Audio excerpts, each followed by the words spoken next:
नमस्कार, डीडी राजस्थान के इस विशेष कार्यक्रम में आप सभी का स्वागत है। कहते हैं कि पहला सुख निरोगी काया।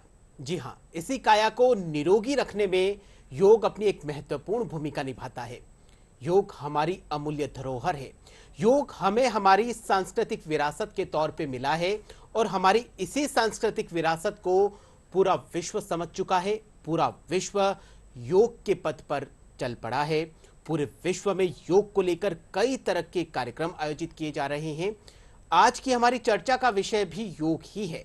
योग का हमारे और हमारे समाज पर क्या कुछ प्रभाव पड़ता है, योग से किस तरीके से हमें मानसिक, शारीरिक, मनोवैज्ञानिक तरीके से शांति मिलती है, इसी विषय पर चर्चा करने के लिए स्टूडियो में आज हमारे साथ बेहद खास मेहमान मौजूद हैं। मैं उनसे आपका परिचय करवा देता हूं। आप हैं डॉक्टर पुनीत चतुर्वेदी जी। आपका बहुत बहुत स्वागत है इस कार्यक्रम में। डॉक्टर पुनीत चतुर्वेदी जी सहायक आचार्य के पद पर राष्ट्रीय आयुर्वेद संस्थान जयपुर में कार्यरत हैं। आइए चर्चा को शुरू करते हैं। सर, पूरा विश्व योग के पथ पर चल पड़ा है। योग की चर्चा शुरू कर रहे हैं। जो योग शब्द है उसके क्या कुछ मायने हैं, वो हम आपसे समझना चाहेंगे। देखिए, योग को अगर हम आम भाषा में समझें तो उसका तात्पर्य जुड़ना, और उसकी उत्पत्ति भी देखिए आप युजुर योगे शब्द से हुई है। लेकिन जुड़ना किससे, ये हमको समझना काफ़ी ज़रूरी है। जी। जब तक हम अपने आप को इंट्रोस्पेक्ट नहीं करेंगे, जब तक हम खुद से नहीं जुड़ेंगे, तो हम बाहर वाले से कैसे जुड़ पाएंगे समाज से। और अक्सर मानव समाज के साथ ये विडंबना रही है, वो हमेशा सुख और दुख बाहर के व्यक्तियों में तलाश रहा है, जबकि उसकी हेल्थ और हैप्पीनेस दोनों उसके अंदर में विद्यमान है। आप देखिए, अक्सर हमारे साथ ऐसा होता है कि हमारे दुख का कारण सबसे ज़्यादा वही व्यक्ति बनता है जिसको हम सबसे ज़्यादा जानते हैं। आप देखिए, कभी भी किसी अनजान व्यक्ति के द्वारा कही बात से हमें उतना फर्क नहीं पड़ेगा। इसलिए योग के लिए कहा भी गया है, सुख और दुख में एक समान रहना वो भी योग है, और चित्त की वृत्तियों को निरोध करना वो भी हमारे लिए ही योग है। जी। योग के बारे में अगर बात करी जाए तो योग का जो महत्व है वो शारीरिक, मानसिक और मनोवैज्ञानिक तौर पर बहुत विस्तार पूर्वक जाना जाता है। तो वो हम आपसे समझना चाहेंगे कि किस तरीके से योग हमारे शारीरिक, मानसिक और मनोवैज्ञानिक जो तंत्र है उसको सुदृढ़ करता है। देखिए, योग जो है वो विज्ञान भी है और आध्यात्म भी है। जी। संसार में यही एक विधा है जो विज्ञान और आध्यात्म दोनों के लिए हम लोगों को प्रेरित विज्ञान और अध्यात्म के बीच की कड़ी कहा जा सकता है। बिल्कुल, और यही है जो हम लोगों को दोनों को से जोड़ के रखती है। आप देखिए, अगर हम विज्ञान की तरफ ज़्यादा जाएंगे तो हम आध्यात्म से दूर हो जाते हैं, और पाश्चात्य देशों के साथ अक्सर यही समस्या है, वो आध्यात्म की प्राप्ति के लिए यहाँ आ रहे हैं। जी। और आप देखिए, योग जो है वो तो हमारी संस्कृति और विरासत का काफ़ी समय से हिस्सा है। और आप देखिए, डिजीज जो होती है वो भी साइकोसोमेटिक, मतलब मनोदेहिक है। पहले जो विकार हैं वो हमारे मन में उत्पन्न हो रहे हैं, फिर वो दैहिक रूप में हमारे विकृत होते हैं। इसलिए हम लोगों को ये समझना भी जरूरी है। जी। योग जो है हमारे मन के साथ साथ तन को भी हमारे सुदृढ़ करता है, और हमारे जो आचरण और व्यवहार है उसके ऊपर भी योग का काफी इम्पैक्ट रहता है। जी। योग का जैसा आपने बताया कि ये विज्ञान और आध्यात्म के बीच की कड़ी है। योग का जो मैकेनिज्म है शरीर में, उसको हम आपसे समझना चाहिए। किस तरीके से योग करने से मन को शांति मिलती है, क्या कुछ रहता है? देखिए, योग में सबसे इंपॉर्टेंट हम देखेंगे प्राणायाम या ब्रीथिंग पैटर्न। जी। अब पाश्चात्य समाज भी हीलिंग थ्रू ब्रीथिंग के लिए जाना है, लेकिन आप देखिए जो प्राणायाम है वो तो हमारे पास कब से विद्यमान मतलब हमारी जड़ें हैं जो वापस से पुनर्विकसित तौर पे पूरे विश्व में वापस फैल रही है। जी बिल्कुल, जो हमारे ट्रेडिशन है वो ट्रेंड बन के वापस आ रहे हैं। जी। योग को हम योगा कब ले रहे हैं कि जब वो ट्रेडिशन था, हमने सैकड़ों शताब्दियों से उसे माना नहीं।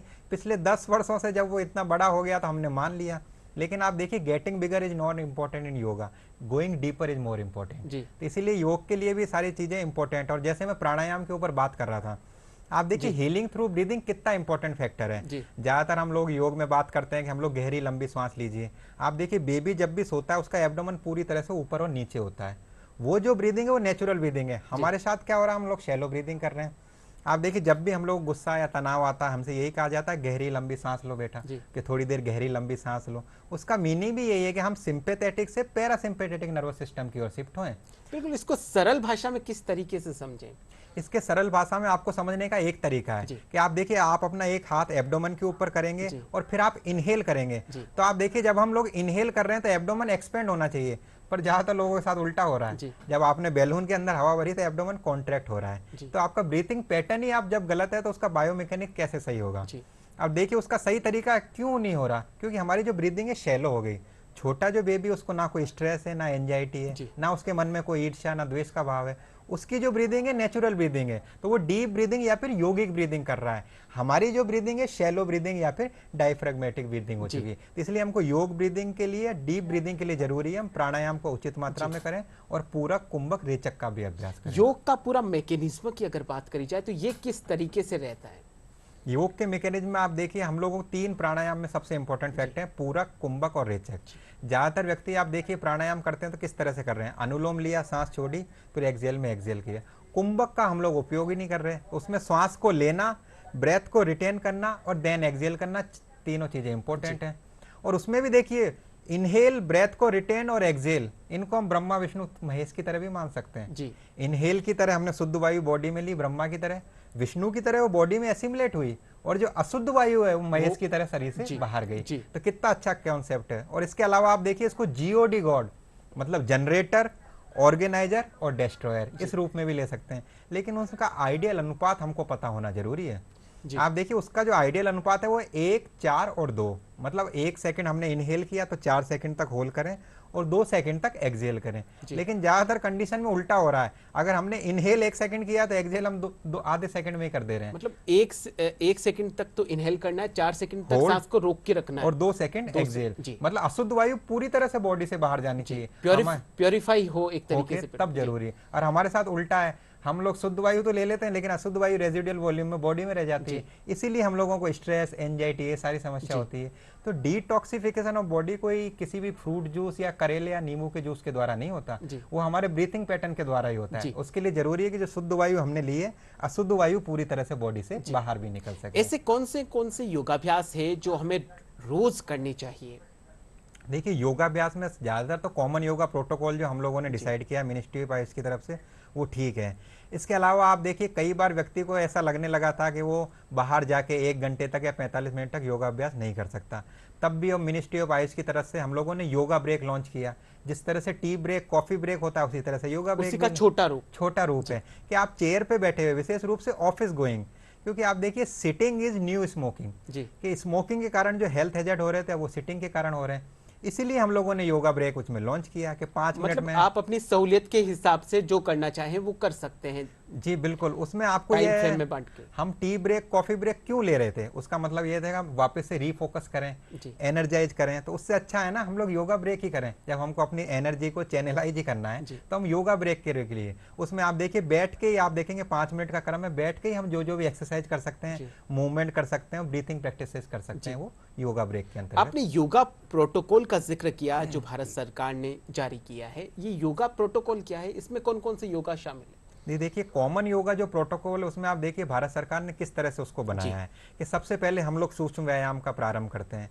लेकिन आप देखिए सूक्ष्म व्यायाम में भी कई लोग कंफ्यूज हो जाते हैं, कौन सा सूक्ष्म व्यायाम, मतलब बिल्कुल इनिशियल स्टेज पर अगर किसी को शुरुआत करनी हो तो सूक्ष्म व्यायाम जी उसमें पूरा अंतर्गत आता है। लेकिन सूक्ष्म व्यायाम में आपको ध्यान रखना, सबसे पहले हम नेक की एक्सरसाइज करेंगे, उसके बाद शोल्डर पे जाएंगे, फिर ट्रंक पे, फिर नी पे। अब लोगों को क्रम भी ध्यान नहीं रहता, तो उसके लिए सबसे सिंपल तरीका है, पहले आप देखिए ऊपर नेक, फिर शोल्डर, फिर ट्रंक और फिर नी। तो सूक्ष्म व्यायाम से हमारा ब्लड सर्कुलेशन इंप्रूव हुआ, मतलब नेक से रिलेटेड योगा हो पहले फर्स्ट स्टेप में, फिर सेकंड में हाथ से रिलेटेड, और फिर ट्रंक और फिर नी, कमर से, और फिर घुटने। ये हमारा हो गया सूक्ष्म व्यायाम, जिससे हम वार्म अप हुए। उसके बाद हम खड़े रह के करने वाले आसन करते हैं, तो उसमें आप देखिए हम वृक्षासन का अभ्यास कर रहे हैं, ताड़ासन कर रहे हैं, ताकि बच्चों की मेमोरी पावर को बढ़ा रहा है, हाइट को इंक्रीज कर रहा है। आप देखिए ज्यादातर जब हम सीनियर सिटीजन बनते हैं हमारे साथ कोऑर्डिनेशन नहीं बन पाता, हम लोग अपने गेट का कोऑर्डिनेशन नहीं बना पाते। उसके लिए देखिए वृक्षासन, ताड़ासन, ये जो आसन है कितने इंपॉर्टेंट है। इसके साथ साथ खड़े रह के करने में फिर हम लोग अर्धचक्रासन, पादहस्तासन और ये त्रिकोणासन का अभ्यास भी करते हैं, ये खड़े रह के करने वाले हो गए। नेक्स्ट आप देखिए उसके बाद हम सिटिंग सीरीज में जाते हैं, बैठ के करने वाले। तो उसमें आप देखिए सबसे पहले हम उसकी शुरुआती भद्रासन या बटरफ्लाई पोज से करते हैं, और महिलाएं जिन लोगों को पीसीओडी, इनफर्टिलिटी, उनके लिए विशेष रूप से उपयोगी है। उसके पश्चात हम वज्रासन के लिए जाते हैं, तो सिटिंग मतलब खाना खाने के बाद जो आसन है इंडाइजेशन के लिए वो वज्रासन है। उसके बाद हम उष्ट्रासन और अर्ध उष्ट्रासन करते हैं। तो आप देखिए जिन लोगों के आई साइड वीक है उनके लिए उष्ट्रासन सबसे ज्यादा इंपॉर्टेंट है। उसके बाद देखिए हम लोग हेयर पोज या पर चेयर पोज के लिए जाते हैं, ताकि शशांक आसन रिलैक्सेशन के लिए करते हैं। और लास्ट में हम लोग वक्रासन का अभ्यास करते हैं, तो ये बैठ के। तो पहले हम सूक्ष्म व्यायाम, फिर खड़े रह के, फिर बैठ के। उसके बाद हम पेट के बल लेट के करने वाले आसन करते हैं। उसमें हम लोग अपना जो आसन है वो आराम से मकर आसन की पोजीशन से स्टार्ट करते हैं, फिर नेक्स्ट भुजंगासन में जाते हैं और लास्ट में शलभासन का उपयोग करते हैं। जी। उसके बाद आप देखिए हम पीठ के बल लेट के करने वाले आसन कर रहे हैं, उसमें सेतुबंधासन आ गया, पाँव को हमने ऊपर लिया, अर्ध उत्तानासन आ गया, और आप देखिए उसके बाद अर्ध हलासन 90 डिग्री, और उसके बाद देखिए पवन मुक्तासन। जी। और आप देखिए पाँव को जब हम ऊपर ले रहे हैं तो हमारी कोर की जो मसल्स है वो भी एंगेज हो रही है। और आप देखिए हमको लोअर बैक की समस्या क्यों आ रही है, क्योंकि आप देखिए सर्वाइकल पेन हो रहा है, लोअर बैक पेन हो रहा है, थोरेसिक जो स्पाइन है वहाँ पे पेन नहीं हो रहा, क्योंकि ये रिब केस से कवर्ड है। लोअर बैक और सर्वाइकल पेन को कोई प्रोटेक्शन नहीं है। और लोअर बैक के लिए सबसे इंपॉर्टेंट है कोर की जो मसल्स है उसको हम प्रोटेक्ट करके रखें। इसके लिए अर्ध उत्तानासन और जो हम अर्ध हलासन कर रहे हैं सबसे इंपॉर्टेंट है। जब ये आसन हो जाते हैं फिर हम शवासन में रिलैक्स करते हैं। उसके बाद नेक्स्ट आप देखिए कपालभाति, अनुलोम विलोम, शीतली, शीतकारी, और लास्ट में भ्रामरी के द्वारा इस चीज को समाप्त करते हैं। आपने इतने योगाभ्यास बताए, क्या ऐसा कोई योग है जो समय, काल और परिस्थितियों का मोहताज नहीं हो, उसको कभी भी किया जा सकता है और किसी भी अवस्था में? देखिए वो सबसे अच्छा योग जो मैंने आपको बताया वो वज्रासन ही है। उसमें सबसे अच्छा इंपॉर्टेंट यही है कि आप खाना खाने के बाद भी कर सकते हैं और खाना खाने से पहले भी कर सकते हैं। और आप देखिए हमारे घर में से अगर 5 लोग हैं तो उसमें से 2 लोगों के साथ ये समस्या है ही, मतलब उन लोगों को या इंडाइजेशन है या कॉन्स्टिपेशन है। और एक टर्म हम लोग उपयोग में लेते हैं इनकम्प्लीट इवैक्यूएशन ऑफ बाउल, मतलब मूवमेंट उनको जाने के बाद भी दिन भर ऐसा लगता है कि उनका जो बाउल का मूवमेंट है प्रॉपर नहीं है। तो उसके लिए भी वज्रासन की पोजीशन है काफ़ी इंपॉर्टेंट है। लेकिन कुछ चीज़ें हमें ध्यान रखनी है, जैसे हम वज्रासन में बैठे हैं तो कई लोगों को सीवियर एर्थराइटिस है, वो लोग उसके नी के नीचे कुशन का उपयोग करें, या फिर उसके बाद जब बैठ रहे हैं तो अपने हिप्स के नीचे भी कुशन या फिर हाइट उसको ले सकते हैं। तो वज्रासन का उपयोग आप हमेशा किसी भी अवस्था में खाना खाने से पहले भी और खाना खाने के पश्चात भी कर सकते हैं। जी, आज की हमारी काफ़ी भागदौड़ भरी लाइफ है, तो क्या इस भागदौड़ भरी लाइफ में लोगों के पास में समय काफ़ी कम रहता है, तो कम समय में ऐसे कौन से योग किया जाए जिनकी जो क्वालिटी है वो हमारे शरीर के लिए काफ़ी लाभदायक हो, हमारे शरीर के लिए काफ़ी वो लाभदायक सिद्ध हो सके? देखिए आप कम में बात कर रहे हैं तो सबसे पहले हम शुरुआत कर रहे हैं तो आप सूर्य नमस्कार से उसकी शुरुआत कर सकते हैं। आप देखिए सूर्य नमस्कार आप देखिए ज़्यादातर लोगों को समस्या हो रही है ओबेसिटी के कारण हो रही है, और ओबेसिटी, डायबिटीज और बीपी इनका एक ट्रायड बनता है। जो व्यक्ति ओबेस है फिर वो डायबिटीज और बीपी होने की भी समस्या है। तो आप देखिए सूर्य नमस्कार करेंगे तो 10 मिनट का जो सूर्य नमस्कार है वो 40 मिनट वॉकिंग से ज्यादा आपकी कैलोरी कंज्यूम कर रहा है। जी, अगर आप 40 मिनट घूमते हो उसकी जगह अगर 10 मिनट सूर्य नमस्कार करें तो बराबर रहेंगे। बिल्कुल, और उसकी कैलोरी कंज्यूम के द्वारा आपकी जो स्पाइनल कॉर्ड है वो कितनी फ्लेक्सिबल हो रही है। ज्यादातर लोगों सूर्य नमस्कार में आप देखिए हम फॉरवर्ड बेंडिंग भी कर रहे हैं, बैकवर्ड बेंडिंग भी कर रहे हैं, सारा जो स्पाइन का मूवमेंट एक्सटेंशन है वो सारा सूर्य नमस्कार में हो रहा है। तो सबसे पहले वो कर सकते हैं। और लोगों के साथ एक कंफ्यूजन भी है, जब वो वॉकिंग करते हैं ज्यादातर अपने स्टेप काउंट करते हैं। तो आप देखिए एक जो मिथ है जब हम सिटिंग करते हैं उसके कंपैरिजन में तो वॉकिंग बेटर है, पर वो बेटर तो है परंतु बेस्ट नहीं है। हम लोगों को अपनी मसल्स को भी एंगेज करना काफ़ी ज़रूरी है। और आप देखिए वॉकिंग जो है वो हमारी फंक्शनल एबिलिटी है। अब जैसे मैं बोल रहा हूँ तो मेरी जॉ की मसल भी काम कर रही है, पर वो एक्सरसाइज नहीं है ना। आप लोगों को मसल्स को भी एंगेज, ये जो हमारे बीच में मिथ आया कि हम सिर्फ वॉकिंग करते हैं मसल्स को एंगेज नहीं करते। और सीनियर सिटीजन में क्या होता है, उनका मसल मास इतना कमजोर है कि वो वॉशरूम तक भी नहीं जा सकते। तो जो मसल्स मास है वो म्यूचुअल फंड की तरह है, जितना आपने शुरुआत में उसको एड ऑन करके रखा है बाद में उतना ज्यादा काम आ रहा है। तो आप सूर्य नमस्कार से उसकी शुरुआत करें, फिर अनुलोम विलोम, भ्रामरी, प्राणायाम और मेडिटेशन के ऊपर भी हम लोग जा सकते हैं। इसके लिए समय सीमा भी निश्चित है कि ये योग समय सीमा आपको ध्यान रखना है चाहिए, ऐसा कुछ है? सूर्य नमस्कार, प्राणायाम ज्यादातर कर रहे हैं हम लोग अर्ली मॉर्निंग या ब्रह्म मुहूर्त जागरण में कर रहे हैं। उसके पीछे हमारा एक कॉन्सेप्ट भी है। जब हम अर्ली मॉर्निंग कर रहे हैं तो सूर्य नमस्कार का उद्देश्य है हम सन को एक तरह से अर्घ भी दें या उसको नमस्कार भी करें, उसकी एनर्जी को फील करें। और आप देखिए भारत जैसी ट्रॉपिकल कंट्रीज में भी ये समस्या आ रही है, हम लोगों को विटामिन डी की डेफिशिएंसी हो रही है। तो यूरोपियन कंट्रीज में तो ठीक था, लेकिन हमारे साथ क्या दिक्कत है कि हम लोग घर से गाड़ी में बैठ के ऑफिस आते हैं, ऑफिस से वापस गाड़ी में बैठते हैं, फिर घर जाते हैं, और हम लोगों को फिर लग रहा है कि विटामिन डी की हमारे यहाँ कमी क्यों आई है। पर बाहर तो सूर्य का प्रकाश भी है, पर वो आपके घर में आपके अंदर कितना आ रहा है। तो सूर्य नमस्कार का, प्राणायाम का, योगा का सबसे जो बेस्ट टाइम है वो अर्ली मॉर्निंग है, ताकि आप एम्प्टी स्टोमक रहें, अर्ली मॉर्निंग रहें, आपकी जो स्पिरिचुअल प्रैक्टिस है वहां से आप निवृत्त हो सके। उसके पश्चात आपने यथाशक्ति और यथा सामर्थ्य के अनुसार आपको योग और प्राणायाम करना चाहिए। जी, आजकल पुरुष हो या महिला अगर दोनों की बात करी जाए तो दोनों ही कामकाजी हैं, ऑफिस में काम करती है और लंबे समय तक बैठना पड़ता है चेयर पे क्योंकि कंप्यूटर का वर्क रहता है। तो इस वजह से बैकबोन से रिलेटेड काफी कुछ समस्याएं हो रही है। तो उसको कैसे कुछ उसको दूर किया जाए योग के माध्यम से? अगर बात आप देखिए बैकबोन की जो समस्या है फीमेल में ज्यादातर हो रही है, और हम लोगों को ये ध्यान रखना है जो हमारी फीमेल हेल्थ है वही एक्चुअल में फैमिली हेल्थ है। साइटिका की भी प्रॉब्लम चल रही है, स्पाइनल कॉर्ड से। तो जो हमारी फीमेल हेल्थ है वो फैमिली हेल्थ है, और ज्यादातर हम फीमेल हेल्थ को इग्नोर करते हैं अपनी फैमिली में। और उसमें जैसे मैंने आपको बताया सर्वाइकल की और लोअर बैक पेन की प्रॉब्लम हमको ज्यादा है। तो उसके लिए मैंने बताया लोअर बैक को अगर हमको प्रोटेक्ट करना है तो देखिए 70% जो बैक की प्रॉब्लम है वो हमारे पोस्चर के कारण है। अगर हम खड़े भी हैं तो हमारा वजन एक पाँव पे है, अगर महिलाएं किचन में काम कर रही हैं तो एक ही पाँव के ऊपर उनका पूरा वेट है। जी तो as a course of time में जब वो सारी चीजें डेवलप होती जाती है तब वो बार हमारी बॉडी पे इम्पैक्ट करती है। जो मैंने आपको बताया जो हमारी सर्वाइकल है उसके लिए हम लोग ट्रेपेजियस की जो मसल्स हैं उनको जी एंगेज करके रखें। लोअर बैक की अगर प्रॉब्लम है तो कोर की जो मसल्स हैं, चाहे आप लेग नौकासन कर रहे हैं या अर्ध उत्तान पादासन कर रहे हैं, तो हमारी कोर की मसल जब प्रोटेक्ट रहेगी तो लोअर बैक भी प्रोटेक्ट रहेगी। तो सर्वाइकल और उनके लिए हमको कोर की मसल्स और ट्रेपेजियस मसल्स को प्रोटेक्ट करने वाले आसन करने चाहिए। जी। आजकल हमारा खान पान, हमारी जीवन शैली इतनी कुछ जो ट्रैक पे चल रही थी वो ट्रैक से उतर चुकी है। इसकी वजह से हम कई गंभीर बीमारियों का भी सामना कर रहे हैं, जिसमें कैंसर बहुत बड़ी गंभीर बीमारी चल रही है। क्या जो कैंसर जैसी गंभीर बीमारियां हैं, इनका योग में कहीं ना कहीं कोई समाधान है? जी बिल्कुल। आप देखिए योगा में जो मैंने आपको शुरुआत में ही बताया हीलिंग थ्रू ब्रीथिंग, उसका जो कल्चर है वो इसीलिए है। और कैंसर का भी हमारे शरीर पर जो इफेक्ट पड़ रहा है, तो कैंसर नाम से हमारे ऊपर मन में जो डर है वो उसके लिए सबसे इंपॉर्टेंट है। आप देखिए अक्सर हमको ये सवाल पूछा जाता है कि योगा इस बीमारी में क्या फायदेमंद है, या फिर हम लोग आप देखिए योगा जब कोविड भी आया था तो बच्चों के साथ साथ फैमिली को भी हम लोगों ने कहा था कोविड कहा था। तो योगा का जो इम्पैक्ट है हमारे मन पे भी हो रहा है कि आप देखिए कैंसर जो है हमारे प्राणायाम ब्लड सर्कुलेशन को इंप्रूव कर रहा है, हमारे माइंड के ऊपर भी इफेक्ट कर रहा है। मानसिक रूप से सशक्त करने में अपनी महत्वपूर्ण भूमिका निभा रहा है। शारीरिक तौर पे बात करी जाए तो कोई कैंसर का रोगी है तो उसको शारीरिक तौर पे योगा किस तरीके से कारगर परिणाम दे रहा है उनको? आपको ये चीज ध्यान रखना, कैंसर का जो रोगी है वो टीवी या फिर किसी मैगजीन के द्वारा योगा अभ्यास ना करे, एज ए डॉक्टर वो सुपरविजन ले। फिर वो लंग का कैंसर है या ओवरीज का है या और भी किसी ऑर्गन का कैंसर है तो उसके अकॉर्डिंग हम लोग उसका योगा का जो प्रोटोकॉल है वो डिजाइन करते हैं। और उसमें सबसे इंपॉर्टेंट रहता है वो प्राणायाम या फिर मेडिटेशन वाला, कि हीलिंग थ्रू ब्रीदिंग वाला जो कल्चर है उसके अंतर्गत रहना चाहिए। तो वो चीज़ हम ध्यान रखें, उसको इनहेल और एक्सेल पूरा प्रॉपर कराना है। उसके द्वारा जैसे लंग का कैंसर है, एब्डोमन है, फीमेल्स है उनको वेजाइनल कैंसर है या फिर सर्वाइकल कैंसर है, तो उसके अकॉर्डिंग हम लोग योगा प्रोटोकॉल को डिजाइन करके वो सारी चीज़ें करते हैं। आजकल करीब करीब सारे घरों में डायबिटीज के, ब्लड प्रेशर के पेशेंट मिल जाते हैं। उनको लेकर उनके लिए क्या कोई स्पेसिफाई योगा वगैरह है? देखिए हम लोग डायबिटीज ब्लड प्रेशर ये देखिए एनसीडी या फिर नॉन कम्युनिकेबल डिजीज हैं, लेकिन आप देखिए इनका जब हमारे समाज में प्रादुर्भाव हुआ तो उनके लिए हमारी लाइफ स्टाइल से रिलेटेड ही है, और योग जो है हमारे जीवन शैली का एक पार्ट है। तो आप देखिए ज़्यादातर लोगों के साथ क्या हो रहा है, जब वो जिम में जा रहे हैं तो बाइसेप्स की एक्सरसाइज कर रहे हैं या ट्राइसेप्स कर रहे हैं, उसका इफेक्ट सिर्फ मसल्स के ऊपर आ रहा है। योग जो है वो ऑर्गन के ऊपर भी इफेक्ट डाल रहा है, लेकिन वो कब डालेगा, जब ब्रीथिंग के साथ आप उसको कोऑर्डिनेट करेंगे। बाकी मूवमेंट तो हम अपनी बॉडी का कर रहे हैं, ब्रेथ के साथ कोऑर्डिनेट नहीं कर रहे। तो इसके लिए जरूरी है कि ऑर्गन के ऊपर इफेक्ट आए तो ब्रीथिंग के साथ कोऑर्डिनेट करें। डायबिटीज के आप देखिए पैंक्रियाज के लिए हम लोग वक्रासन का उपयोग कर रहे हैं, मरीच्यासन कर रहे हैं, मंडूकासन का अभ्यास करते हैं, ये सारे कर सकते हैं। थायराइड के लिए हम लोग उज्जयी प्राणायाम कराते हैं।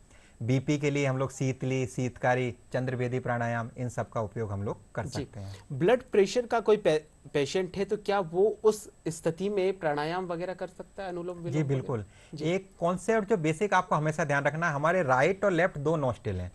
जो लेफ्ट नोस्टिल है उसको हम चंद्रभेदी या चंद्रनाड़ी कहते हैं, राइट को सूर्यभेदी कहते हैं।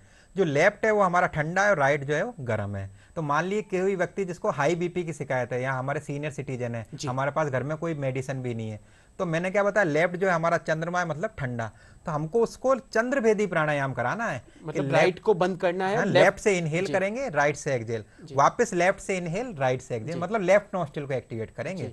इसी तरह से किसी को हाइपर एसिडिटी गैस, तो वो भी पित्त बढ़ा हुआ है, तो उसके लिए भी ठंडे के लिए हमको चंद्रभेदी एक्टिवेट करना है। तो ये चीज हम ट्राई करके भी देख सकते हैं कि मान लो सीनियर सिटीजन है घर में हमारे पास और हमारे पास कोई मेडिसिन नहीं, तो हम रात को क्या करें, तो आप 10 मिनट चंद्रभेदी प्राणायाम करके देख लीजिए। लेफ्ट नोस्ट्रिल को एक्टिवेट करें, इनहेल, और राइट से एक्सहेल, तो इस तरह से उसका उपयोग। मैक्सिमम ये योग करने का जो टाइम पीरियड है वो कितना होना चाहिए? योग जैसे एक योगाभ्यास है, जैसे 10 योग कर रहे हैं हम, तो प्रत्येक को इक्वल टाइम दें या फिर सबको एक कंबाइंड रूप से? योग में वो चीज आपको ध्यान रखनी है, आपको यथाशक्ति और यथा सामर्थ्य करना है। लेकिन योग में भी आपको ध्यान रखना, जितनी आपकी फ्लेक्सिबिलिटी और कैपेबिलिटी उसका 80% देना है। हम क्या कर रहे हैं, कोई आसन हो रहा है तो पूरी बेंडिंग कर रहे हैं, लेकिन उस आसन में होल्ड नहीं कर पाते, एक ही दिन में सब कुछ सारा करना चाहते हैं। तो इंच बाय इंच और डे बाय डे ग्रो होने वाली चीज है योग। ऐसा नहीं है वो इंस्टाग्राम या फेसबुक की तरह नहीं है कि आप लोग हैशटैग के लिए या फिर सामने वाले व्यक्ति को इंप्रेस करने के लिए कर रहे हैं। योग जो है वो एक्सप्रेशन के लिए है, इंप्रेशन के लिए नहीं। किसी भी योग की जो एक्सरसाइज है उसको मैक्सिमम 5 मिनट, 2 मिनट, 3 मिनट? ये शुरुआत आपको यथाशक्ति 2 मिनट 3 मिनट इससे करनी है। अब कोई व्यक्ति आके कहता है कि मैं 250 राउंड कपालभाति करता हूं, लेकिन शुरुआत उसको पहले 50 राउंड से करनी है। सूर्य नमस्कार भी 50 राउंड बाद में जाना है, पहले 10 और 11 राउंड से ही शुरुआत करें। मतलब खुद की कैपेसिटी के कैपेसिटी भी, आयु भी और अपनी अवस्था भी, कि वो एज के कौन सी अवस्था में और उसको कोई डिजीज भी नहीं, इन सारी चीजों को एड ऑन करके यथाशक्ति और यथा सामर्थ्य, 2 वर्ड आपको ध्यान रखने, उसके अकॉर्डिंग आपको योगाभ्यास करना है। आजकल बाईपास सर्जरी भी काफी हो रही है, तो बाईपास सर्जरी की वे जो हमारे रोगी हैं, जो पेशेंट है जिनकी बाईपास सर्जरी हो चुकी है, अगर वो उस अवस्था में योग करे तो उनके ऊपर कुछ नुकसान? देखिए, आप सबसे बड़ी दिक्कत क्या है, क्योंकि आजकल ये जो पेशेंट है बढ़ते जा रहे हैं। आप देखिए, किसी को हार्ट का स्टंट डला है या कार्डियक बाईपास हुई है, तो उसमें दिक्कत क्या है। अब उसको पता तो है कि ये प्राणायाम हमारे लिए कितना जरूरी है, लेकिन उससे पहले कितना जरूरी है, बाद में कितना जरूरी है, समझना जरूरी है। मान लिए आज कोई व्यक्ति बाईपास करा के आया और कल से मैं उसे सूर्य नमस्कार के लिए कहता हूँ, तो वो तो वैसी स्थिति है जैसे कोई घोड़ा थका हुआ और मैं चाबुक मार के उसे कह रहा हूँ कि आप सूर्य नमस्कार करें या फिर प्राणायाम करें। तो आप लोगों को ध्यान रखना है, जो कार्डियक पेशेंट है तो उसे कम से कम 1 से 2 महीने अपनी बॉडी की रूटीन एक्टिविटी करने के लिए नॉर्मलाइज होने देना है। उसके बाद अनुलोम विलोम, भ्रामरी और कपालभाति और भस्त्रिका कर रहे हैं तो डॉक्टर के सुपरविजन में करना है, क्योंकि हमारी बॉडी में और हीट जनरेट करता है और हार्ट के ऊपर इंपैक्ट डालता है। वो कपालभाति भस्त्रिका हमारे स्टंट से या फिर बाईपास से पहले तो ठीक है, आप कर सकते हैं, लेकिन एक बार आपका हार्ट का ऑपरेशन हो गया तो एज ए डॉक्टर के सुपरविजन, जो मैंने आपको बताया, उसके अकॉर्डिंग ही आपको प्राणायाम और सारे आसन कर रहे हैं। हम समाज में रहते हैं, घर में रहते हैं, परिवार में रहते हैं, कई प्रकार की उलझनें हमारे चारों तरफ रहती है, कई प्रकार की हमारी समस्याएं रहती है। हम उन उलझनों में गिर जाते हैं और मानसिक तौर पे काफ़ी परेशान हो जाते हैं, इस वजह से काफ़ी मानसिक विकार उत्पन्न हो जाते हैं। उसमें योग किस तरीके से सहायक भूमिका निभा सकता है? देखिए, योग तो सबसे क्योंकि उस कंडीशन से निकलना बहुत मुश्किल रहता है। देखिए, सबसे पहले तो हमको स्ट्रेस को समझना जरूरी है। स्ट्रेस होता सबको है, पर मानता उसे कोई भी नहीं है, और लाइफ में थोड़ा बहुत स्ट्रेस होना तो जरूरी है। पर स्ट्रेस होना तो जरूरी है, स्ट्रेस में बने रहना आपको जरूरी नहीं है। कि जीवन में आपको कुछ मोटिवेशन के लिए थोड़ा बहुत स्ट्रेस तो चाहिए। जैसे आप देखिए, चारकोल का मैं एग्जांपल देता हूं, अगर उसको सही मात्रा में और सही दिशा में स्ट्रेस मिले तो डायमंड में परिवर्तित हो जाता है। लेकिन स्ट्रेस होना और स्ट्रेस में बने रहना दोनों अलग अलग चीजें हैं। सबसे अच्छा तरीका स्ट्रेस दूर करने के लिए आप लोग डीप ब्रीदिंग करें या फिर मेडिटेशन करें। और मेडिटेशन में हमारे साथ सबसे बड़ी कंफ्यूजन वाली बात क्या है कि हम लोगों को ऐसा लगता है कि जो व्यक्ति बुजुर्ग है या फिर जो व्यक्ति दुखी है वही मेडिटेशन कर रहा है, लेकिन वास्तविकता में जो मेडिटेशन कर रहा है वो सामने वाले व्यक्ति को कैसे समझाए कि जितना आनंद और सुख उसको प्राप्त हो रहा है वो किसको भी नहीं हो रहा। तो मेडिटेशन की सिंपल 2 टर्म है, आप अपनी हार्ट बीट को लिसन करें और ब्रेथ को ऑब्जर्व करें। सिर्फ 2 चीजें आप 10 मिनट या 5 मिनट करेंगे तो आप देखिए आपका स्ट्रेस और एंजाइटी कितना दूर होने वाला है। जी, आपने मेडिटेशन का जिक्र किया, तो क्या योग और मेडिटेशन में कोई फर्क है? आप देखिए, योग के 8 अंग हैं, यम, नियम, आसन, प्राणायाम, प्रत्याहार, धारणा, ध्यान, समाधि। तो मेडिटेशन तो धीरे धीरे हम आगे की ओर जाते हैं कि हम अपनी ब्रेथ को ऑब्जर्व करें, हार्ट बीट को लिसन करें। और ज्यादातर लोगों को ऐसा लगता है जब वो मेडिटेट कर रहे हैं तो विचार आना बंद हो जाएंगे, निर्विचार की स्थिति हो जाएगी, लेकिन वास्तविकता में मेडिटेशन नहीं है। मेडिटेशन का मतलब यह है कि आपके दिमाग में जो भी विचार आने हैं उनको एक्सेप्ट करें, देन लेट इट गो, वो मेडिटेशन है। हम लोगों को ऐसा लग रहा है कि हम जब मेडिटेशन करेंगे आधे घंटे 45 मिनट तो कोई भी विचार, तो वो वैराग्य की स्थिति प्राप्त होना तो इस ग्रस्त आश्रम में काफी मुश्किल है। अगर हम हार्ट बीट को लिसन करें, ब्रेथ को ऑब्जर्व करें, जो विचार आ रहे हैं उनको एक्सेप्ट करें, देन लेट इट गो, वो वास्तविकता में मेडिटेशन। मतलब मेडिटेशन भी योग का ही एक पार्ट है, एक अंग है। आजकल की हमारी दुनिया में हम पूरी तरीके से, चाहे बच्चा हो, बूढ़ा हो, जवान हो, महिला हो, पुरुष हो, हम मोबाइल में व्यस्त रहते हैं, और इस मोबाइल के कारण हमारी जो एकाग्रता है वो कहीं ना कहीं भंग होने लगी है। हम जो याददाश्त है हमारी वो कमजोर होने लगी है। तो इन सारी चीजों से दूर रहने के लिए क्या कुछ किया जाए? आप देखिए, पहले तो जैसे जिस तरह से डीजे, आरजे, ये सारे वीजे होते थे तो डेस्क जॉकी, लेकिन अब जो डीजे है वो डिस्को जॉकी नहीं रहा है, वो डेस्क जॉकी बन चुका है कि सारे टाइम वो कंप्यूटर पे काम कर रहा है, मोबाइल पे टाइम कर रहा है। तो उसके लिए आप जरूरी है उनकी जो कंसंट्रेशन पावर है वो भी कम हो चुकी है, क्योंकि रील्स जब हम देख रहे हैं तो बार बार हमको डोपामिन, डिमेंशिया का शिकार हो रहे हैं, कुछ भी याद नहीं रहता कि 10 मिनट पहले क्या कहा, क्या नहीं कहा। जी, तो उसके लिए जरूरी है कि हम लोग भ्रामरी प्राणायाम का अभ्यास करें, अनुलोम विलोम करें और डीप ब्रीदिंग। जितनी हम ब्रीदिंग की प्रैक्टिसेस करेंगे और खड़े रह के करने वाले आसन में, जैसे मैंने आपको ताड़ासन, वृक्षासन उनका बताए थे, वो भी हमारे ब्रेन और माइंड में कोऑर्डिनेशन के रूप में उपयोग कर रहे हैं। तो आप देखिए, वृक्षासन का जब अभ्यास करेंगे तो सामने एक बिंदु पे ध्यान बनाना पड़ेगा, वरना बैलेंस बिगड़ जाएगा। उसके लिए हमारा माइंड एक्टिवेट हो रहा है। तो वो सारी चीजें भी हमारे लिए सबकॉन्शियस माइंड में जरूरी है कि जब भी हम माइंड को काम लें तो उसको सबकॉन्शियस माइंड में एक्टिवेट करना है। ध्यान करना तो हर कोई चाहता है, लेकिन वो उसमें सफल नहीं हो पाता। मतलब 1 मिनट 2 मिनट तक बैठना ही अपने आप में बहुत बड़ी बात है, वो भी एक बिंदु की तरफ देखना। तो उसमें आप देखिए ध्यान करना चाहता है, सफल नहीं हो पाता, उसके पीछे मेन रीजन यही है, वो एक्सेप्ट ऐसे कर रहा है कि जब भी वो ध्यान की स्थिति में बैठेगा तो उसके सारे विकार अचानक 2 मिनट में दूर होने वाले हैं। जबकि मैंने आपको क्या बताया कि जो भी विचार हमारे माइंड में आ रहे हैं उनको एक्सेप्ट करना, देन लेट इट गो, वो सबसे इंपॉर्टेंट ध्यान है। कि मतलब हम लोग 5 मिनट ध्यान की स्थिति में तो बैठे हैं, लेकिन उसके बाद हमारे वास्तविक मन में वापस वो ईर्ष्या, द्वेष और सारी चीजें आ रहे हैं, और वो कहते हैं कि हम लोग मेडिटेशन में जाना चाहते हैं। तो पहले जो योग की जो प्राइमरी शर्तें हैं कि यम नियम का पालन करें, सत्य बोलें, ईर्ष्या द्वेष इन सारी चीज़ों से दूर रहें, शुद्ध और सात्विक आहार का सेवन करें, जब ये सारी चीज़ें करेंगे और वो ध्यान में भले ही 5 मिनट या 10 मिनट भी बैठें, सिर्फ 2 ही चीज़ें करें, हार्ट बीट को लिसन करें, ब्रेथ को ऑब्जर्व करें, जो भी विचार आ रहे हैं उनको एक्सेप्ट करें, देन लेट इट गो, वो उनका लाइफ है अपने आप चेंज होने वाली है। योग हमारे चारित्रिक जो उत्थान है उसमें बड़ी महत्वपूर्ण भूमिका निभाता है, आप उसको किस तरीके से देखते हैं? देखिए योग तो हमारे लिए एज ए होल वो व्यक्तित्व निर्माण में भी सबसे इंपॉर्टेंट भूमिका निभा रहा है। क्योंकि आप देखिए पहले हम नैतिक शिक्षा की बात तो करते थे, लेकिन आजकल वो सारी चीज़ें कम हो गई है। जब हम स्पिरिचुअल रूप से चाहे चैंटिंग के रूप में योगा में जा रहे हैं या मेडिटेशन के रूप में उसमें जा रहे हैं, कहीं ना कहीं वो हमको एहसास दिला रहा है कि कोई भी गलत काम हम कर रहे हैं तो कोई सबकॉन्शियस माइंड में हमको देख रहा है, और उसका जो कर्म जो माना गया उसका फल हमको कहीं ना कहीं मिलने वाला है। तो एक बेहतर समाज के लिए और बेहतर व्यक्ति के लिए योग का करना काफी जरूरी है। जी, बेहतर समाज के लिए और बेहतर व्यक्तित्व निर्माण के लिए योग करना बहुत जरूरी है। हमारे जो दर्शक इस प्रोग्राम को देख रहे हैं उनको आप क्या कुछ योग का संदेश देना चाहेंगे? देखिए योग के बारे में आपको समझना जरूरी है कि सिर्फ दिन में एक बार करने के लिए या फिर योगा दिवस पे करने की वस्तु नहीं है, ये हमारे लाइफ स्टाइल का एक पार्ट है। और इसमें भी आप कभी भी पास वाले व्यक्ति से अपने आप को compete ना करें कि उसकी फ्लेक्सिबिलिटी इतनी ज़्यादा है। आपने देखा होगा ABCD एक मूवी आई थी, एनीबडी कैन डांस, अगर उस चीज़ में हम लोग वाई जोड़ दें तो वो भी है anybody can do yoga, any बडी और एनी बॉडी। तो ये जो हमारा जो लेम एक्सक्यूज होता है कि मेरी बॉडी ऐसी है मैं योगा नहीं कर सकता, तो वो बिल्कुल गलत है। आप inch by inch day by day अगर करेंगे तो आपकी फ्लेक्सिबिलिटी, आपकी स्ट्रेंथ और जो मसल्स पावर जो मैंने आपको बताया, म्यूचुअल फंड जो हमारा मसल्स फंड के रूप में है, वो आपका इंक्रीज होने वाला है। हम भी आपसे यही अपील करते हैं कि आप योग जरूर करें, खुद का और अपने आसपास वालों का ध्यान जरूर रखें, क्योंकि पहला सुख जो है वो निरोगी काया है। सर, आज आप इस प्रोग्राम में पधारे और इतनी सरलता के साथ में इतनी गंभीर चीजों को हमें समझाया, आपका बहुत बहुत शुक्रिया। जी बहुत बहुत धन्यवाद। डीडी राजस्थान के आज के विशेष कार्यक्रम में फिलहाल के लिए इतना ही। नमस्कार।